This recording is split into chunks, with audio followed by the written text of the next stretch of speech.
Cuman sebelum kita mulai, coba jelaskan kenapa kemarin cuma 4.100. Gue udah tahu punchline-nya itu. Apaan sih kembalian? Uang parkir. Ngadi-ngadi FC tolong dong, didukung gua. Ini tiap hari gua dibully nih sama Koci. 4.100. 4.000 nggak apa-apa lah diamini Koci. Karena nyimpen tenaga Gue buat hari ini. kalau 4.100, gue bilang sama Valen, Len tolong gue bulan ini nggak digaji. Woi, Bener ya? 4.100 gue kasih buat gara-gara Valen. Panji nih gua rasa nih. Kagak. Jangan Panji lah, gue aja disalahin ya. Kan lu pada seneng nyalain gue ya. Oke, malam hari ini. Sebenarnya mereka nggak salahin lu, Niko. Ya, Mereka bener. kesian. Kok kasihan sama Kesian kok orang punya tampang kayak lu gitu loh. Ngerti nggak? Lu kan roasting Marcel tadi, kenapa gue yang Gue dibawa? nggak roasting Marcel. Marcel itu roasting gue. Tapi I tell the truth. Tapi lu balas juga kan? Ngomongin wajah. Gue nggak roasting. Kalau gue bicara benernya, Iya. bukan roasting itu. Tapi kalau ngomongin yang Marcel tadi, jangan lupa nanti malam ya. Gitu. Enggak, Marcel ntar lu kesini lagi kita janjiin ya, gue traktir lu makan. Asik. Tapi ngomongin roasting nih, ada yang semalam di roasting sama Leicester. Aduh, ini Chelsea kenapa ya? Awal musim sempat 17 unbeaten ya, kemudian di atasnya MU. Sekarang MU di atas doi. Beda 2 poin sama Arsenal. Ini semalam kenapa ini, Hanif? Ya buat gue sih jelas ya tadi malam ini outclass. Menurut gue tuh ketika lo sedang mengalami rentetan hasil negatif, you need to go back to the basic ya, basic of football. Di mana second ball lo harus fight, lo harus ngotot dalam berduel. Ini yang hilang. Oke. Dari formasi awal aja yang diturunkan, cuma ada satu gelandang penyeimbang Kovacic yang dipasang di tengah. Sisanya gelandang serang. Udah gitu decision memainkan Reece James ketimbang Cesar Azpilicueta Azpilicueta. berbuah menurut gua blunder.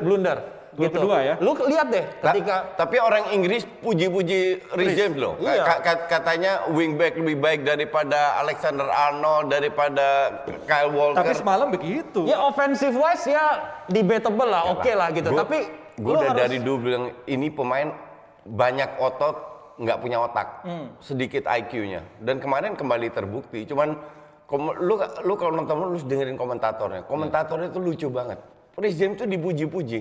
Udah tahu salah sliding masih dipuji. What a good effort. Ini orang gila. Bener, Inggris itu bener-bener Emang parah. siapa sih gitu. pandit? Agak semua pandit loh. Jadi ada beberapa pandit juga mengkritik dia. Termasuk Rudiger. Dia harusnya bisa menghalau bola. Menghalau bola untuk ke Ini juga buat gue Medisa. pertanyaan, kenapa di bangku cadangan ada Kurzuma? Lu udah tahu akan menghadapi Jamie Vardy yang punya kecepatan udah kayak apaan tahu. Oke. Yang lu akan vulnerable dalam counter attack. Lu pasang Rudiger di situ Nah. instead of Zuma. Ini kan ya udahlah udah ngadi-ngadi Lampard buat gue. Selesai ya. Penerapan strateginya itu menghadapi klub top menurut gue banyak yang miss. Tapi Dan kan itu membutuhkan kepercayaan diri untuk memainkan Rudiger. Itu sih di Twitter ada yang tanya, Coach, menurut Coach Frank Lampard ini miskin taktik atau enggak? Gue jawabnya, dia nggak miskin taktik, tapi nggak punya taktik. Karena bener-bener asal main. Dan yang dijelaskan oleh Hanif tadi, itu semua benar, tapi masih sopan dia, masih bagus. Gue yang musim lalu salah satu bilang Lampard di awal setelah MU kalah lawan 4-0, gue bilang ini akan masuk 4 besar. Dan terbukti masuk 4 besar. Yes. Gue tetap percaya dengan kualitas pemain Chelsea. Oke? sama setuju. Cuman tidak di bawah Lampard. Iya. Gue melihat fenomena ini persis sama pada saat rentetan Arsenal kalah lawan itu. Bukan hasilnya Niko. Iya. Murni dari permainan. Iya. Oke. Waktu itu Arsenal 3-4-3, 4-3 itu mainnya nggak banget dan pemain kayaknya udah malas-malasan. Iya. Oke? Sampai Edu bilang di media Lampard nggak akan dipecat. Pelan-pelan 1-2 match setelah Chelsea baru berubah. Baru main kayak gini Tapi sekarang. waktu 17 tidak terkalahkan, lu lihat permainan Chelsea bagus kan, Coach? Nggak bagus juga. Nggak bagus juga. Lebih ngandelin gini. Parameter bagus itu apa, Niko? Hasil. Hasil. Yes. Kardus kalau gitu. Oke? Jadi kalau kalian bilang Niko out itu benar. Kardus ternyata. Parameter bagus itu, Niko. Permainan proses.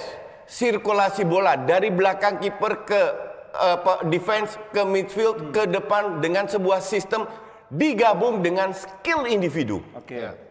Oke, dimulai dengan ball possession, kedua create chances, ketiga finishing.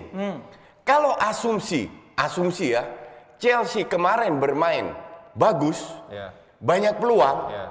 kalah 2-0, gue rasa fansnya masih bisa Fansnya terima. akan terima. Karena mainnya Ngerti nggak? jelek. Karena mainnya bagus. Lawan Fulham, 11 lawan 11, itu 2 big chance, itu untuk Fulham loh. Yes. First 45 menit. Yes. Habis itu menit 45 red card, praktis di babak kedua full dengan 10 orang, menang cuma 1 gol. Ngerti nggak? Yes. Dan ini sudah rentetan, di mana tidak ada perubahan yang signifikan dari sisi permainan Chelsea. Yang gue maksud adalah proses, yang dilakukan ada pergantian pemain. Pergantian pemain nggak jelas juga. Kalau lu lihat bagaimana lu bermain dengan sepak bola modern, banyak sirkulasi bola cepat kalau pemain-pemain lu doyan dribbling. Pulisic, Kovacic, Mount, Odoi, dribbling semua. Dribbling itu menghambat sirkulasi bola cepat. Kecuali lu masuk penetrasi ke kotak penalti, lu dribbling, lu tutup dribbling itu dengan finishing atau end passing. Itulah yang cerita. Karena pada saat lu di kotak penalti lu dribbling, kehilangan bola, masih ada lini tengah, lini belakang yang Ini nggak kelihatan. Ini dribblingnya dari tengah. Dan polisi berapa kali hilang kena counter. Ngerti nggak? Yes. Padahal materi pemain kan boleh dibilang mumpuni semua, coach. Apa? Ini secara materi Bagus pemain. semua nih. Bagus semua. Kecuali Reece James. Reece James Hancur. Mason Mount Rudiger dia nggak hancur. suka. Mason Mount dia nggak suka. Mason Mount so-so lah, not bad lah. Chilwell standar. Havertz. Kovacic enggak banget. Havertz enggak kelihatan. Pulisic hancur. Temi lebih hancur lagi. Lebih yang vital untuk sisi penyerangan karena nggak lihat pola permainan untuk menyerang Chelsea. Karena Havertz ini sebagai lini tengah nggak hidup sama sekali, coach. Dari 6 pertandingan terakhir juga nggak hidup karena kalau lu tahu Havertz bermain di Leverkusen dan timnas Jerman itu banyak bola pendek. Yes. Banyak passing, dia positioningnya benar, dia ambil keputusan benar dan dia bisa shooting. Di sini teman-temannya itu terlalu jauh. Jadi kalau pemain tengah pegang bola, yang depan itu semua ke depan. Yang terjadi ada di lini depan ada 4-5 pemain. Pada saat itu terjadi, yang pegang bola kadang ya harus dribbling. Tapi kalau Lampard memberikan instruksi 2 kali sentuh passing corner, pasti secara tidak langsung itu semua lebih merapat. Berarti malam jam Havertz salah satunya yang this time gue salahkan Lampard. Maka dari itu dengan semua tim, entah itu MU, entah City, entah Liverpool, kita harus lihat nggak jalannya di mana. Kecuali kalau sistemnya berjalan, pemainnya salah passing terus. Nah itu lu nggak bisa salahin pelatih kan? Bener nggak? City itu sering salah create chances, nggak bisa cetak gol. Tapi pada saat City bermain ball possession create chances itu berkat sistemnya Guardiola. Tapi kalau dia nggak bisa cetak gol, nggak bisa salahin Guardiola juga. Nah ini yang menurut gua Guardiola tuh memiliki tim yang menurut gua komplit di-tailored berdasarkan keinginannya dia, gimana cara dia untuk address gaya permainan yang dia pengen. Ini yang menurut gua nggak ada di Lampard. Kalau lu lihat backroom staff-nya, ya, ini kan selalu salah ya di pertandingan-pertandingan penting penempatan strategi. Lu lihat asisten pelatih Jody Morris, apa pengalamannya? Pelatih youth team Chelsea, bukan orang pilihan Lampard. Physical coach, Paulo Bartelli, mantan pemain pelatih fisik yang dibawa sama Antonio Conte. Pelatih kiper sama, head of scouting dan juga analytics, itu adalah udah ada di sana sejak 2011, bukan pilihannya Lampard. Ketika ini semua terjadi rentetan negatif, gak ada orang-orang yang bantuin dia. Dalam artian, lu lihat Ole, pertama kali asisten pelatih yang dia pilih, Mike Phelan, punya pengalaman bersama Alex Ferguson. Ketika dalam situasi sulit, dia bisa backup, gitu.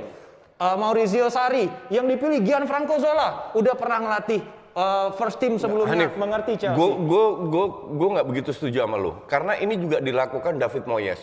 Pada saat dia datang, semua timnya Sir Alex diganti semua, amburadul. Justru gue bilang harus ada tim yang lama. Kenapa?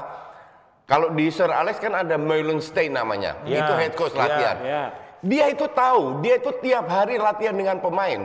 Justru beberapa asisten itu jangan digeser, karena biar tahu, biar lebih deket. Tapi ada yang dibawa Koci satu. Ini beneran literally semua yang udah sisanya Chelsea. Itu gue setuju. Minimal 1-2 harus temennya sendiri. Sehingga lu kayak misalnya Jurgen Klopp kan yang dulu si orang Kroasia apalah itu yang dia bawa. Juga, kan? Iya itu selalu gitu. Jadi ketika dia lagi momen sulit, dia ada tempat bersandar. Gue udah kalah 3 kali, kita bikin apa ya gitu. Arteta juga gitu kan? Iya. Arteta juga sama kan?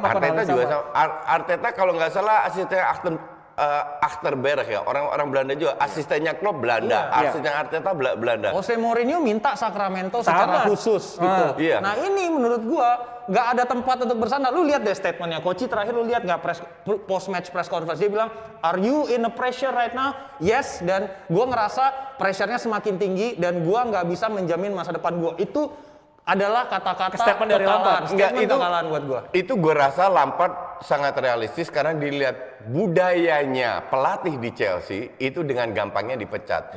Cuman di sisi lain, kalau lu sebagai pelatih, lu diberi begitu banyak pemain bagus, 7 pemain loh yang dia Betul, beli. banyak itu. Dan Duitnya juga nggak sedikit. dan lu sering main kan, tapi mainnya kayak tarkam gitu kan susah, ngerti nggak lo? Jadi kemarin itu bener-bener gue sengaja nonton Chelsea karena gue udah rentetan nonton Chelsea di mana mainnya nggak banget, termasuk lawan Fulham. Cuman pertanyaan kan mau nggak Nagelsmann ke Chelsea? Ya kan? sih kayaknya. Apalagi dia tahu Nagelsmann itu kan pelatih long term, Ya. ya kan? Betul. Apalagi dia tahu budayanya Roman yang pecat.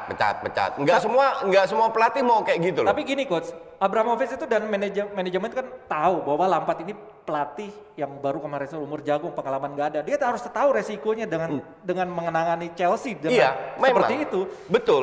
Lampard juga mengatakan gue butuh waktu, nggak bisa instan. Betul. Gue setuju bahwa Lampard butuh waktu. Gue juga setuju bahwa dia pelatih muda di mana manajemen sudah punya risiko, oke? Tapi kalau lu dibelikan begitu pemain banyak, ini juga kritikan gue yang gue lontarkan terhadap Arteta. Musim lalu Arteta setengah musim masuk, nggak bisa lu kritik karena pemainnya orang bukan pemain. Musim ini gue kritik sampai gue bikin hashtag Arteta out karena pemain pilihan dia. Musim ini itu pilihan dia. Bahkan pemain-pemain yang dia beli sering nggak dicadangkan. Ujung-ujungnya pemain Inggris semua yang diturunkan. Mount lah, Chilwell lah, Reece James lah. You name it lah, ngerti nggak? Oke. Tammy dan Odoi, Inggris semua. Nah, pada saat lu melakukan itu hak dia juga. Tapi kalau lu nggak perform, bukan masalah menang kalah, permainan lu hancur-hancuran, apa yang mau dipertahankan? Lu kan sebagai pelatih nih Koci, lu merasakan, lu masuk ke ruang pelatihan, lu diajarkan proper training dan lain sebagainya. Ini ada satu tren kan dengan bobroknya Lampard, terus ada dipilihnya Arteta. Lu ngerasa nggak mantan pemain muda itu diberikan sekarang kesempatan untuk top job itu lebih gampang, lebih setuju. kayak lu lihat deh Pirlo, belum ada pengalaman. Berdasarkan CV pemain, bukan CV pelatih. Itu Gue maksud setuju gua. itu. Lampard termasuk juga. Lu iya derby oke, let's say, tapi maksudnya lu belum bisa dikonsider sebagai buat top job. Ini yang menurut gua sebuah tren di dunia sepak bola yang shifting ke arah sana, dan menurut gua lu harus take a step back dan lu lihat realistis gitu. Dan ujung-ujungnya nyesel semua. Nyesel semua. Tapi seenggaknya dengan adanya Lampard, kan pemain-pemain muda di Youth Academy Chelsea termotivasi. Gue melihat nih ada sosok Lampard sebagai legenda Chelsea. Gue pingin main seperti Chelsea, ya seperti Lampard ketika di Chelsea. Itu positifnya. Nggak bisa dong. Sepak bola itu sebuah olahraga yang sangat dinamis. Berarti Permainan Chelsea udah sepak bola sebagai 10 tahun bisnis. yang lalu sama sekarang beda. Dulu tiki taka luar biasa, sekarang nggak ada tiki taka. Sekarang lebih direct. Klopp menunjukkan, memberi contoh bahwa lu bisa melakukan sirkulasi bola dengan bola atas, kiri kanan, di mana lu akan menang 3-4 detik, itu dimanfaatkan ruang dari itu dengan skill individu. Ngerti nggak? Itu ada rentetannya semua, Niko. Makanya jangan lihat hasil, jangan dibandingkan. Gue paling males bahas yang sejarah-sejarah karena udah lewat. Makanya gue selalu bilang, gue kritik Arteta itu bukan karena menang kalahnya, permainan yang gue lihat. Nah sekarang di Chelsea ataupun MU ataupun City, permainan yang gue lihat. Lu lihat kayak City, permainan bagus, the problem yang masalah mereka kan susah cetak gol. Dikritik kiri kanan. Karena prosesnya bagus, hasil akhirnya juga bagus. Bahwa City sekarang virtual di nomor 1, nggak heran gue. Oke. Ini tahan dulu ya para pandit. Ini ada komentar dari atau masukan dari Jebret Tim nih. Ada Ralph Hasan Hatelnya Soton. Pendapat kalian gimana? Sebagai penggantinya Lampard. Bagus, cuman gue nggak yakin dia bisa ngehandle klub besar. Terutama ego pemain bintang, terus banyak lah variabelnya. Menurut gua pemain pelatih-pelatih di levelnya Tuchel yang udah pernah merasakan nge-manage Neymar, Kylian Mbappe, itu jauh lebih opsi yang realistis ketimbang Hasenhuttl bagus. Cuman lu bagus di tim kecil belum berarti lu bagus di tim besar kan? Betul. Dan sebaliknya kayak Mourinho lah. Mourinho kan dapat trofi ini kan pemainnya bagus semua. Gua ada satu contoh yang sangat perfect, Brendan Rodgers. Terbukti. Brandon Rodgers itu pelatih yang bagus, tapi ketika megang tim besar belum tuh. Ketika Jelek, dikasih yang pas kayak Ya, sekarang nggak jelek Leicester, sih, kurang bagus. dia bersinar gitu. Ya. Kemarin apa saja karena Gerrard Apakah kepleset. lu bilang dia pelatih jelek? Enggak, dia Enggak, bagus bagus. gitu. Tapi ketika ya apes aja, amsyong aja gitu ketika megang tim-tim gede. Oke, kita